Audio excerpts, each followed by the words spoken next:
Bonjour et bienvenue dans ce nouvel épisode. Aujourd'hui, on va parler du pouvoir du doute.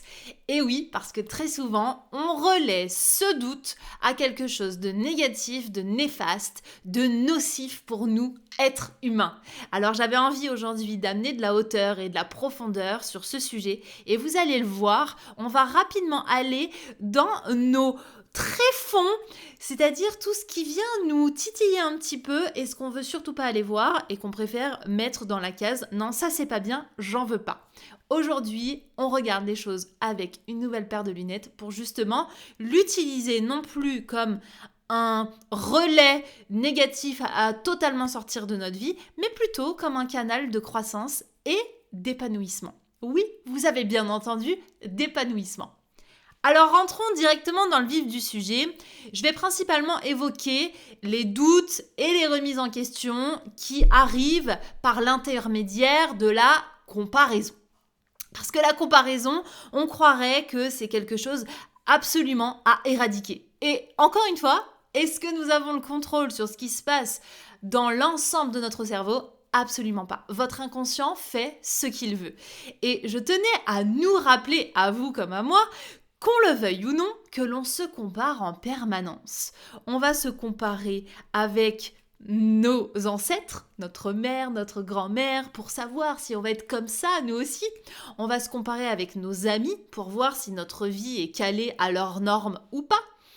On va aussi se comparer à ces personnes qui nous inspirent pour savoir si on est plutôt au chapitre 5 d'un chapitre 25 par rapport à l'autre. On va aussi se comparer de soi à soi pour savoir où est-ce qu'on en est par rapport au passé, par rapport aux compréhensions qu'il y a pu avoir. On va aussi se comparer par rapport à des podcasts qu'on va écouter, des livres qu'on va lire. En fait, on va remettre en question une façon de fonctionner pour dire quelque part d'accord ou pas d'accord. Parce qu'on a grandi dans cette logique où on cherchait éperdument à être soit dans le ralliement à quelque chose, à une cause, à une communauté de « Oh oui, je suis totalement d'accord avec ce que dit cette personne, du coup je suis une personne géniale » et à l'inverse « Oh, je suis contre ça, donc du coup je suis aussi une personne géniale » parce que on est dans cette recherche d'appartenance. Et donc, du coup, même inconsciemment, on va se comparer pour voir dans quel clan on est. Est-ce qu'on est dans le clan des gentils? Est-ce qu'on est dans le clan des méchants? Vous voyez où est-ce que je vais là? Je vais tout doucement, évidemment, dans le fait de nous rappeler que nous ne sommes ni méchants, ni gentils, et que cette foutue dualité nous empêche vraiment d'aller au cœur de l'être humain, au cœur de ce qui nous anime en fait. Mais je n'y vais pas tout de suite, je reviens sur ma petite histoire de comparaison. La comparaison, qu'elle se fasse de façon consciente ou inconsciente, elle nous amène soit à du jugement, soit à une remise en question qui, elle, va être intéressante, et je vais revenir là-dessus, soit à une dévalorisation de soi, parce que justement, on se compare et on se rend compte qu'on n'est pas au même niveau, du coup, boum, on sombre dans le « je suis nul, je suis incapable, je ne suis pas ci, je ne suis pas assez ça », etc., etc. Ou alors, ça nous permet aussi, via la remise en question ou via la conscientisation de ce qu'a dit l'autre, de valider ce que nous sommes, valider nos propos. Là où ça peut créer problème et du coup créer une sorte de dissonance, c'est-à-dire un désalignement entre ce que je crois et ce que je suis et ce que je fais, c'est lorsque nous donnons plus de crédit à ce que disent les autres qu'à nous-mêmes. En fait, j'avais envie de rappeler que le doute, la remise en question, c'est simplement, et vraiment j'ai envie de le vulgariser, un espace dans lequel ça nous invite à voir si nous sommes au clair sur nos convictions, nos aspirations, nos croyances et si nous sommes alignés avec ça dans notre vie, de par nos actions, de par les résultats que l'on a, de par nos habitudes. C'est comme si je vous disais, moi je me compare à quelqu'un qui fume et du coup je me trouve géniale parce que justement je ne fume pas et ça fait partie de mes convictions d'être en bonne santé et de ne surtout pas toucher à cette cigarette et en même temps à côté de ça je bois de l'alcool tous les soirs. Il y a une dissonance en moi qui est je veux prendre soin de ma santé, donc quand je me compare à un fumeur, je suis génial. Et en même temps, si je me compare à moi-même, je me rends compte que non, je suis pas très alignée.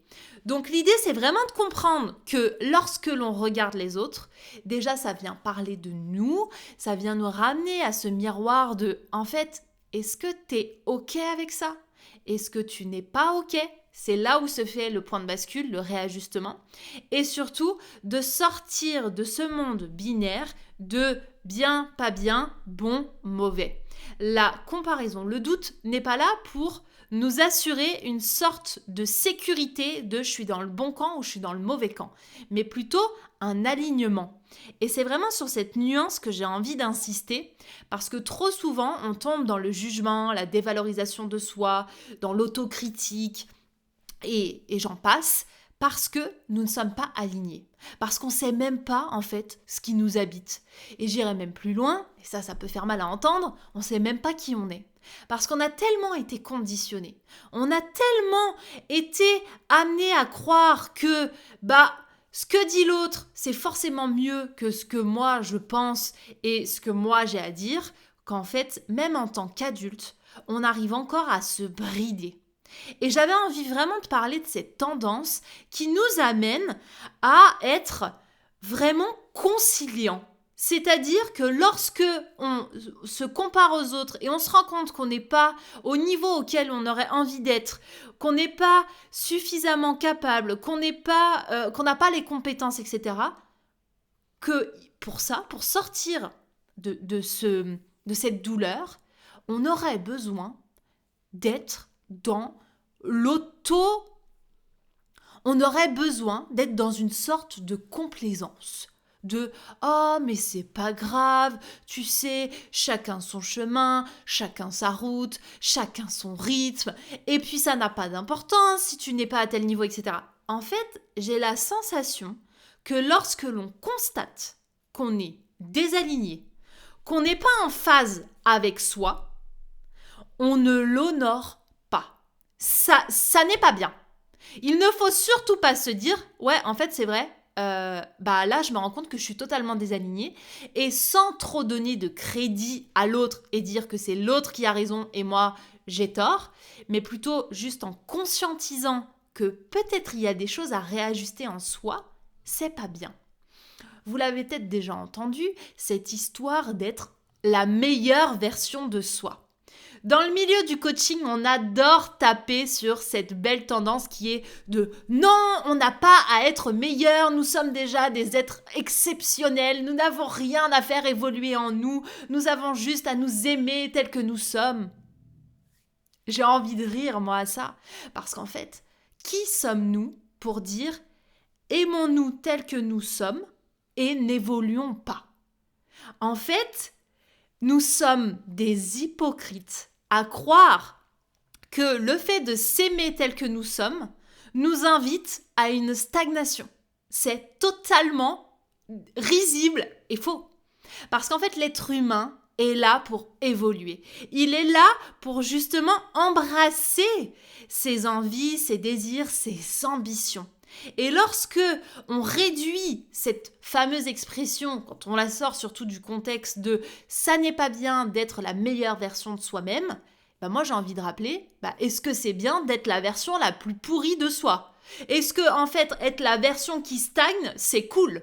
Est-ce que vraiment nous sommes aujourd'hui dans une société qui valorise à coup de pancartes de « oui, on va stagner, c'est génial, on est hyper content, arrêtons de nous remettre en question ». Non, en fait. C'est tout pourri de ne pas se remettre en question, de ne pas remettre nos croyances en perspective, de croire que nos schémas qu'on a appris avant sont les schémas avec lesquels on a envie d'évoluer dans notre vie plus tard. Les livres, les podcasts, les gens qui vous entourent, qu'ils soient soi-disant toxiques ou bénéfiques, qu'ils soient porteurs ou plombants. En fait, c'est une simple invitation à vous repositionner. Et c'est ça qui peut venir chatouiller un petit peu, parce que on se rend compte avec les années qu'on s'est peut-être pas positionné. On n'a peut-être pas porté sa voix. Et c'est là où j'avais vraiment envie d'attirer notre attention. C'est qu'en fait, derrière ça, on a tellement préféré donner de la valeur, du pouvoir aux autres qu'on en a oublié notre positionnement. Et c'est précisément à cet endroit-là que j'avais envie d'attirer notre attention parce que la remise en question, la conscientisation nous amène non pas à nous plomber, mais à nous révéler, à reprendre ce pouvoir qu'il y a entre nos mains, à devenir acteur. Parce qu'en fait, si on continue à dire être la meilleure version de soi, c'est pas bien, se comparer aux autres, c'est pas bien, en gros, je fais un rapide raccourci, ça n'est pas bien d'évoluer, ça n'est pas bien d'avoir de l'ambition, et donc du coup, tout ce à quoi j'aspire, je ne l'aurai jamais puisque je vais stagner. Est-ce que vraiment vous rêvez de ça ? Je crois pas. Et donc, j'ai envie de nous inviter à explorer les choses sous un autre angle aujourd'hui parce que ça m'agace déjà dans un premier temps d'avoir autour de moi des personnes qui viennent me voir et qui me disent « Moi, je veux tout sans rien faire, c'est-à-dire que je veux avoir confiance en moi, je veux avoir de l'assurance, mais surtout, je ne veux pas changer mes habitudes. Et surtout, je veux arrêter de me comparer, je veux être détachée du regard des autres. » Mais en fait, vous êtes un être humain, donc forcément le regard des autres aura un impact. Ce qui va être important, c'est surtout de comprendre qui vous êtes à l'intérieur de vous, qu'est-ce qui vous anime profondément, et de réaligner tout ça. Et c'est là où les gens continueront à avoir un impact sur vous, mais plus les gens bidons. C'est-à-dire que ceux que vous aimez éperdument, ceux qui sont... ceux qui ont un apport important à vous donner, vous allez aller chercher leur retour, leur feedback. Vous allez vous comparer à eux, ils ont fait comme ça, comment je peux m'améliorer ? En fait, tout va être renversé. C'est-à-dire que vous n'allez plus vous concentrer sur ceux qui ont une vie qui ne vous intéresse pas du tout et qui donnent leur avis sans même qu'on leur ait demandé. Et par contre, vous allez vous intéresser à vous comparer à des gens qui, effectivement, vous tirent vers le haut, vous amènent à croire en vos rêves et à vous montrer qu'il y a une possibilité immense à concrétiser ce à quoi vous aspirez. En fait, c'est vraiment passer, si je devais mettre des mots dessus, de la comparaison à l'inspiration. Mais pour pouvoir passer de la comparaison à l'inspiration, faut-il déjà savoir ce qui nous anime, ce que l'on aime et qui on est. Parce qu'en fait, plus il y a de couches sur nous, plus il y a de choses sous ce fameux tapis, moins on se rend compte qu'on fait partie de cette catégorie-là.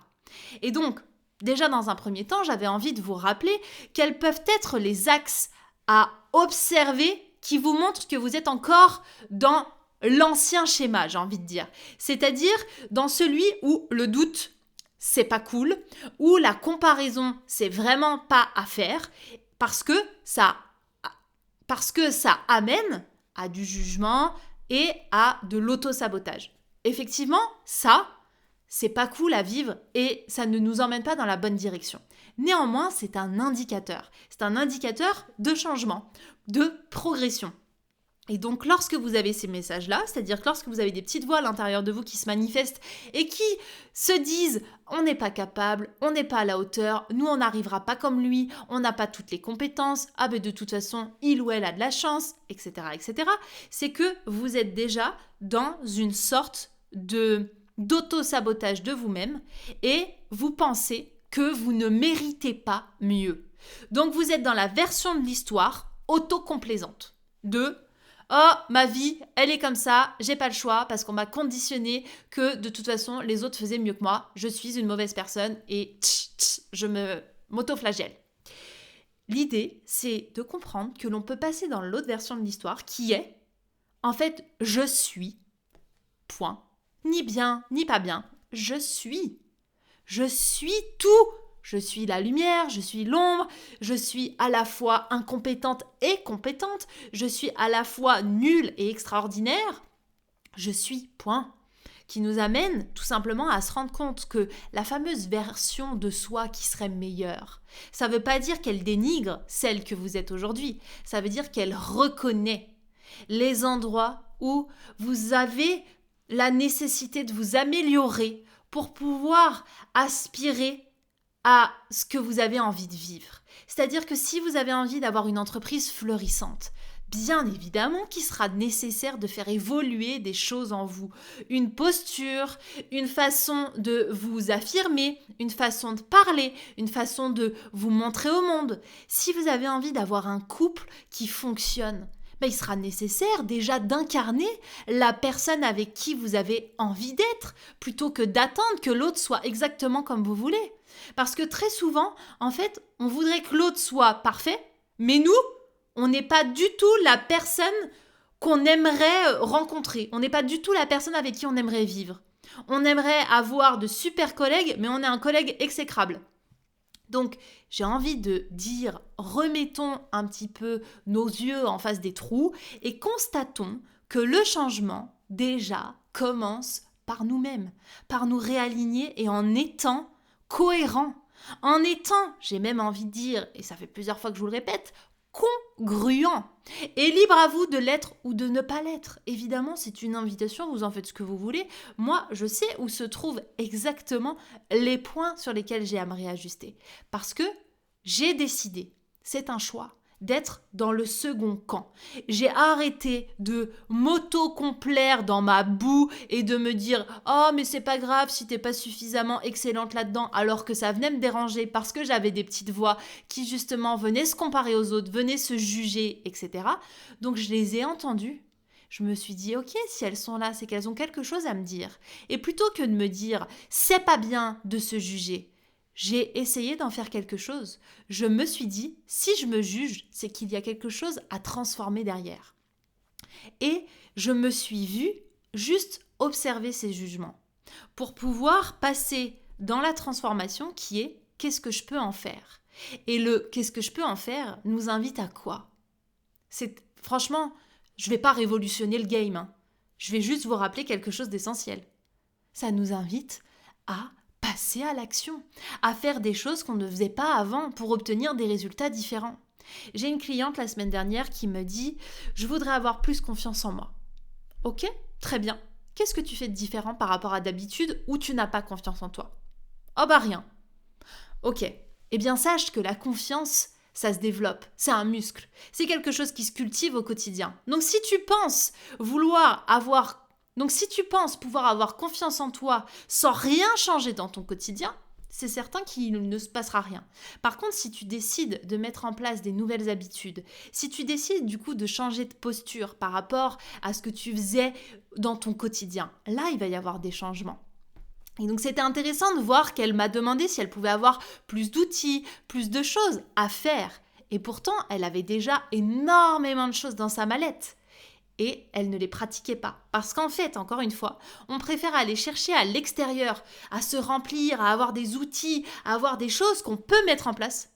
Mais au moment où il faut passer à l'action, là, il reste plus que 1% des gens, ceux qui ont compris que pour pouvoir passer du game, que pour pouvoir passer de la phase « je me compare » à « je suis inspiré », il fallait un changement.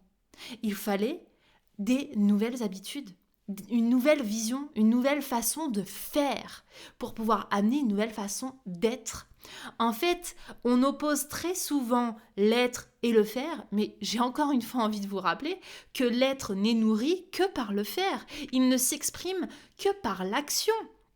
Si vous êtes tranquillement sur votre canapé à attendre sans rien faire, en incarnant celle que vous voulez être, ça n'arrivera pas. Vous ne pouvez incarner que cette fabuleuse personne que vous êtes qu'en donnant un certain exemple, qu'en changeant vos actions du quotidien. Donc, j'avais envie de rappeler aussi que l'être humain est là pour se re-questionner, est là pour douter. Parce que c'est ce qu'on voit aussi dans la science, lorsque l'on cherche à obtenir un résultat, un antidote, on va remettre en doute. C'est ça le fonctionnement de la science. Et nous, on s'est coupé de ça parce qu'on nous a dit le doute, c'est pas bien. Le doute, ça vient entraver notre confiance. Et pour moi, j'avais envie aujourd'hui de vous amener une nouvelle perspective qui est effectivement le doute qui génère du jugement, de l'autocritique et une sorte de limitation interne qui nous fait croire que les autres savent mieux que nous, les autres sont mieux que nous, qui nous fait croire que nous ne méritons pas une vie exceptionnelle. Oui, ça c'est problématique. Par contre, si nous décidons de voir le doute comme un catalyseur de croissance, de meilleure version de nous, c'est-à-dire une version qui ne se limite pas, qui ne se contente pas, qui ne décide pas de prendre ça parce que c'est déjà bien et qui prend les choses comme et qui décide de voir les choses comme une opportunité de grandir, d'évoluer, de gagner en maturité, pour moi, c'est ça, devenir un adulte inspirant. C'est ça, décider de déployer son potentiel. C'est observer que nous avons toujours, et alors là, je vous dis toujours, des choses à faire évoluer en nous. Que vous soyez coach, thérapeute, médium, accompagnant, peu importe votre profession, peu importe vos années d'expérience, que vous ayez 90 piges ou 33, ça n'a aucune importance. Effectivement, nous avançons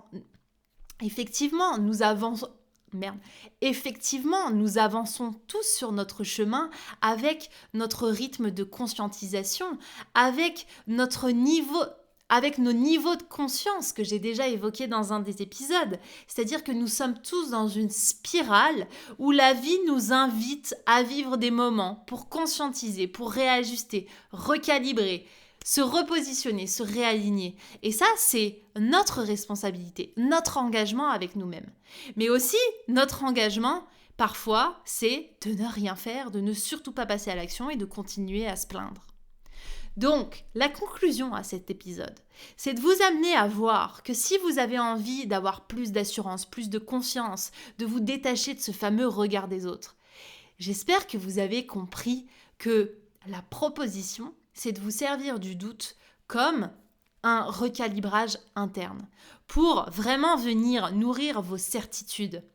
Peut-être même les défricher si elles sont bien enfouies derrière tous les conditionnements que vous avez pu avoir et que vous avez voulu endosser dans votre vie. En fait, vous n'êtes pas seul dans cette histoire et c'est bien pour ça qu'aujourd'hui on voit qu'il y a une explosion de tout ce qui est thérapie, coaching, parce qu'en fait on se rend compte qu'on a besoin d'avancer avec quelqu'un qui regarde dans nos angles morts. Et c'est vraiment ce que je fais dans mon accompagnement individuel qui s'appelle, pour rappel quand même, on va poser sa paire, donc c'est-à-dire où vraiment c'est une invitation à l'audace pure pour pouvoir poser ses limites, pour pouvoir regagner en confiance, pour pouvoir concrétiser sa vision sans sacrifier nos fondamentaux.